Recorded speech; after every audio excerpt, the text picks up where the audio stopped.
Je suis très heureux de pouvoir en parler avec Philippe Hamel, qui est directeur général du pôle CN. Salut Phil, comment vas-tu? Ça va très bien, merci toi. Ça va super bien. Très content qu'on puisse se parler d'économie sociale, du thème également qui est une économie qui travaille pour nous.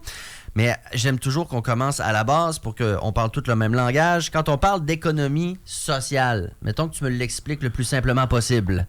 Ça va être, je vais te résumer ça, un OBNL ou une coop, là, majoritairement, dans le fond, mais c'est une entreprise où les profits sont remis soit aux membres ou dans la mission sociale ou dans la communauté. Meilleur exemple, c'est KIA-FM Live, présentement, est une entreprise d'économie sociale. Donc, c'est pas quelque chose qui est privé et où le but étant de faire de l'argent pour des individus. C'est l'inverse de ça, finalement. Exactement l'inverse. Puis l'autre côté qu'on peut souligner, c'est la gouvernance démocratique qui est super importante. Donc, chaque entreprise d'économie sociale, conseil d'administration, donc on s'assure que les décisions sont prises. Ce qui va souvent, c'est un actionnaire. Tu sais, souvent, c'est une action, un vote. En économie sociale, c'est une personne, un vote. Ah! Donc, c'est l'ensemble. C'est la plus belle démocratie. C'est l'apprentissage démocratique numéro 1. Selon moi. Donc, c'est comme ça qu'on va définir ça. Donc, c'est KIA, c'est un exemple. L'Assemblée générale annuelle, les membres de la station, ils viennent voter. Super démocratique. Donc, pour moi, c'est ça. Puis c'est ça. La notion de profit, elle est là. Il y a des entreprises qui font... meilleur exemple, Desjardins. Là. Desjardins, vous recevez une ristourne. Donc, vous avez de l'argent, si vous êtes membre de Desjardins, qui revient dans vos poches d'une certaine façon, d'autres qui est remis dans la communauté. C'est de l'économie sociale, ça aussi. C'est de l'économie sociale. C'est une coopérative qui a été fondée il y a plus de 100 ans, qui a 10 000 employés. On en croise une à peu près à tous les coins de rue. Tout le monde sait c'est quoi. Quand vous étiez jeune au primaire, là, dans mes souvenirs, ça va peut-être te rappeler quelque chose, mais tu avais ton petit sachet brun, puis dans ton accédé, tu as un 5 $. Tu as une part sociale. Fait que tu es membre de Desjardins, dans le fond. Ton espèce de 5 $, tu sais pas c'est quoi. C'est ta part sociale, ce qui fait qu'il te donne droit à un vote. Et tu as le même vote que quelqu'un qui est millionnaire puis qui est chez membre des Desjardins. Mais quand je regarde le taux de participation aux élections municipales à 51%, ça doit pas voter beaucoup chez Desjardins, même si on est tous membres. Là, c'est sûr que Desjardins, effectivement, c'est peut-être pas le meilleur exemple, c'est sûr et certain, mais quand même, l'argent est quand même redistribué dans la communauté. C'est sûr que l'entreprise d'économie sociale, ce qu'on va définir souvent, c'est son ancrage local, son ancrage territorial. Radio, Basseville, c'est assez clair où on est, mais ton taux de participation doit être beaucoup plus gros ou représentatif des gens qui écoutent la station puis qui veulent s'impliquer. Fait que c'est souvent là que ça va jouer. On le voit dans les popotes roulantes, on le voit dans toutes sortes. Il y a le Pignon Bleu de l'autre côté de la rue. Fait que c'est des lieux où les gens qui s'investissent pour vrai puis veulent donner de leur temps. Et c'est là que les taux de participation vont être beaucoup plus élevés, selon moi.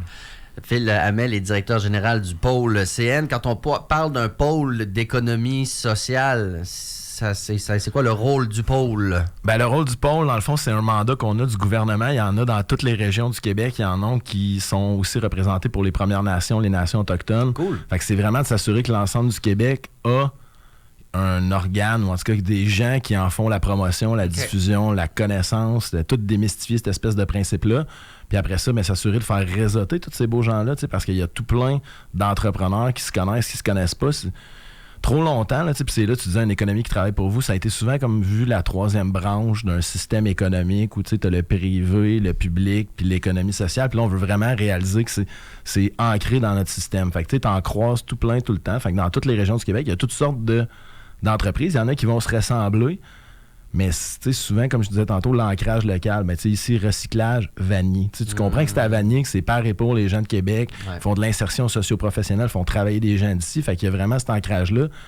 Mais en contrepartie, tu as un groupe Coder qui est au Saguenay-Lac-Saint-Jean, qui ça se ressemble, mais ça se ressemble pas. Mais grosso modo, il y a une mission sociale qui se ressemble, mais par et pour les gens de là-bas. Puis le pôle, lui, s'assure de faire rencontrer tous ces beaux gens-là, si on peut dire, là, puis s'assurer aussi de faire la promotion auprès des élus. Tu sais, comme là, tu as parlé d'élections, moi, c'est ma job commence. Là. Les nouveaux élus, il faut qu'ils découvrent c'est quoi l'économie sociale, qu'ils investissent dans ces projets-là pour redonner. Ça a des solutions pour tous les enjeux, là, présentement, que le Québec peut connaître puis que la Ville de Québec peut avoir. Comment on peut les faire réfléchir puis les amener à aller vers ce modèle économique-là. Donc, la job du pôle, c'est de créer cette communauté, cette synergie entre les entreprises, de faire connaître, donc, effectivement, l'économie sociale. Philippe Hamel, quand tu dis que l'économie sociale peut être une solution pour plein de problèmes actuels qui sont très près de nous, quels seraient des exemples? Tu peux le voir dans l'habitation. Tu sais, tout le monde, présentement, là, habitation abordable, habitation communautaire, tu sais, les coops d'habitation, les OBNL d'habitation, c'est des façons qu'on peut avoir de loger les gens différemment, parce que l'idée, c'est qu'on rend un service aux membres. Donc, la coop d'habitation, les gens sont membres de la coop, vont démocratiquement choisir le prix de leur loyer, etc., etc. Mais il y a des entreprises comme Action Habitation qui bâtissent tout plein de lieux comme ça. Fait que ça, c'est un exemple. Après ça, je pense à j'ai parlé Pignon Bleu, Entraide Agapé, La Baratte, à Québec. Ils nourrissent les jeunes dans les écoles présentement, de plus en plus d'écoles primaires où on veut donner un accès à la nourriture, au lunch sur l'heure du dîner, un accès universel.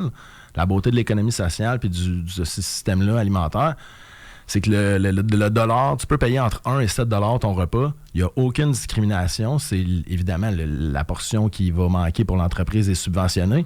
Mais ça enlève aussi une espèce de biais que les gens peuvent avoir de c'est les pauvres qui payent $1. Non, c'est accessible à tout le monde. C'est ça qu'il faut défaire aussi. Puis c'est une façon de faire et travailler le Pignon Bleu. S'assurer que les gens du quartier, encore une fois, vont manger, que les jeunes vont la réussite scolaire. Fait que tu vois, on fait travailler des gens, on insère au Pignon Bleu, les jeunes ont de la réussite scolaire, ils vont travailler plus tard, ils seront pas sur l'aide sociale, etc. Fait que je viens de te nommer juste une place qui résout, du moins un impact sur au moins 5 à 6 sphères de la société. Ça, qui aide, effectivement. C'est une manière d'aborder la société. En fait, c'est un terme que j'utilise un peu trop de ces temps-ci, je m'en rends compte, mais le terme parapluie, c'est une sorte d'approche parapluie d'aller vers l'économie sociale qui va toucher tous les aspects de notre société. On est dans le mois, donc, de l'économie sociale. Vous avez célébré quelque chose quelques jours à la nef, ça se peut-tu? Exactement, c'était notre 10e anniversaire et c'était aussi le lancement du mois de l'économie sociale par le fait même. Donc, on était à peu près une centaine de personnes réunies un lundi soir. C'est quand même... C'est majeur. Là. C'est majeur. Puis la beauté de tout ça, c'est qu'il y a des gens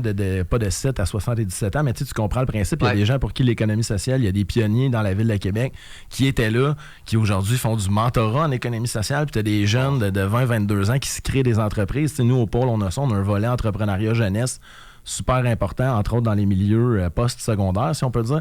Fait que tu as ces nouveaux entrepreneurs-là qui essaient de répondre à des enjeux actuels mélangés avec des gens qui étaient là il y a 30 ans. La coopérative funéraire des Deux-Rives, exemple, ça fait des années qu'ils sont à Québec. Ils sont sur le CA, ils ont été directeurs de ça. Fait que c'est un super beau melting pot avec des gens de l'Université Laval au travers de tout ça. Fait que c'est vraiment intéressant. Puis ça touche toutes les sphères de la société un lundi soir. Puis là, après ça, le lancement du mois de l'économie sociale, c'est de le mettre de l'avant, c'est partout au Québec. On a une belle évolution. Ça avait commencé par la semaine de l'économie sociale. Je vais même pousser ma loque. Je reviens de Bordeaux dans un sommet mondial. Où ça a été aussi lancé en France la semaine dernière. Fait que c'est en train d'avoir une espèce de vision mondiale, si on veut, de l'économie sociale, où le mois de novembre va être associé à ça dans de plus en plus de pays. Puis au Québec, on se le cachera pas, c'est quand même un lieu où l'économie sociale est très, très implantée. C'est quasi naturel, avec des jardins de ce monde qui sont là depuis plusieurs années. C'est en des exemples. Mais le mois de l'économie sociale, nous, c'est 8 à 10 activités à peu près en 20 jours. Là, on s'entend qu'on ne travaille pas vraiment la fin de semaine. Fait qu'on en fait la promotion, permet aux gens de réseauter, permet aux gens de comprendre des nouveaux concepts, différentes choses qui peuvent se produire, qui sont, pas dire à la mode, mais des sujets chauds. Donc, on utilise le mot pour en faire la promotion. Comment est-ce que les gens qui voudraient voir les activités proposées, y a-t-il des calendriers sur des sites Internet, les pages Facebook, comment ça fonctionne? Évidemment, nos réseaux sociaux, vous pouvez suivre tout ça. Sinon, le pôle cn.org, on a une section activités et événements qui, là, présentement, est extrêmement bien remplie. Il y a des jours qu'on a 2 activités. Les gens vont peut-être devoir même faire des choix. Ça, c'est extrêmement difficile, mais c'est l'apprentissage de la démocratie. Donc, tu vois, c'est vraiment ça. Notre page Facebook, je te dirais Instagram, on est là, on partage les événements. On a une chaîne YouTube aussi, des sujets qu'on a déjà abordés par le passé, des webinaires qu'on garde en ligne parce que c'est toujours des sujets qui vont rester d'actualité. On l'a dit, la politique a un enjeu quand même sur votre mission parce que le financement vient de plus haut. Là, c'est majoritairement provincial, le palier qui vous finance? Exactement. Le gouvernement du Québec a un plan d'action en économie sociale. Là, mettons le budget Carney déposé, ça a-tu un impact sur vous? Même pas de proche ni de loin? Ça n'a pas un impact sur le pôle, mais ça peut avoir un impact dans différents programmes de financement qui peuvent aider. Entre autres, le fédéral a souvent des trucs pour rénover des bâtiments. Fait que si ce fonds-là peut être gelé ou etc., c'est moins d'argent dans l'exemple, encore une fois, de Sequia qui est devenu propriétaire de sa bâtisse. Si ce fonds-là n'existe pas il y a 2 ans peut-être, Sequia est encore locataire de quelque chose. Fait c'est là que ça peut avoir un impact avec un budget Carney. Même chose avec le gouvernement du Québec. On se fera pas de cachette, c'est sûr et certain que ça peut avoir une influence, mais ça nous empêchera pas de... Moi, je vois ça comme étant motivant, de justement faire la promotion, à quoi ça sert.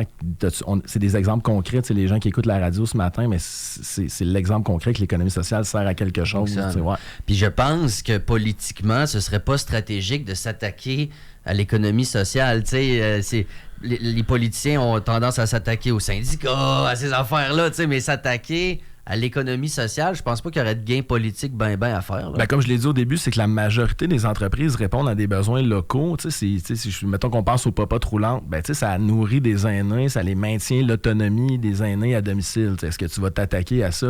L'alimentation scolaire dans les écoles, effectivement, ça serait un peu un non-sens. Il n'y aurait rien à gagner. Non, puis il y a beaucoup d'entreprises qui viennent justement, comme, je veux pas dire remplacer ce que le gouvernement devrait faire comme service, mais qui viennent comme s'emboîter dans cette espèce de continuum d'aide-là que les gens peuvent avoir avant, exemple, d'aller en CHSLD. Ben, ils vont rester ils vont avoir la popote roulante, il y a tous les soins à domicile qui peuvent exister en économie sociale, etc., les menus travaux. Fait effectivement, ça sera un peu un non-sens. Là. J'ai bon espoir que ça va continuer d'aller dans le bon sens et avec le travail que vous faites, eh bien, on va continuer de pouvoir en faire la promotion et réaliser à quel point c'est une tendance, c'est une allée vers laquelle il faut se rendre, bien évidemment, même si c'est déjà bien ancré au Québec, tu l'as bien dit. Philippe Hamel est donc directeur du Pôle CN. Merci d'avoir pris le temps. Bravo pour ce que vous faites. Puis bon mois de l'économie sociale. Ben parfait. Faites ça vous autres aussi. Yes, promis. Salut. Salut.